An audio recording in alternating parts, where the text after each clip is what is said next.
আসসালামু আলাইকুম ওয়া রাহমাতুল্লাহি ওয়া বারাকাতুহু। আমি শেখ মোহাম্মদ আনাস। দৈনন্দিন জীবনে আমরা অনেক কাজ করে থাকি, কিন্তু কখনো আমরা ইসলামকে দেখেছি, ইসলামকে জেনেছি।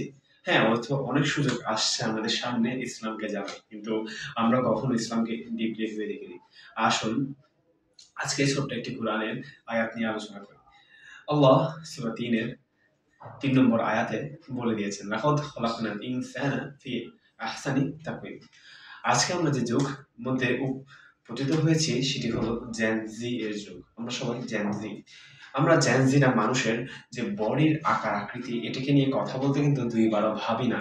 কখনো একজন মানুষের বাহ্যিক দিক, তাকে আমরা সবসময় যদি যে মোটা হয়, সে যদি একটু খর্বাকৃতি হয় বা তার যদি স্কিন টাইপ ঠিক না থাকে, আমরা সাথে সাথে কিন্তু তার দিকে একটা আমরা কিন্তু অভিযোগের একটা তীর ছুড়ে দিই। কিন্তু আল্লাহ স্বয়ং নিজে বলেছেন সূরা ৩ এ, লাকাদ খালাকনাল ইনসানা ফি আহসানি তাকওয়িম।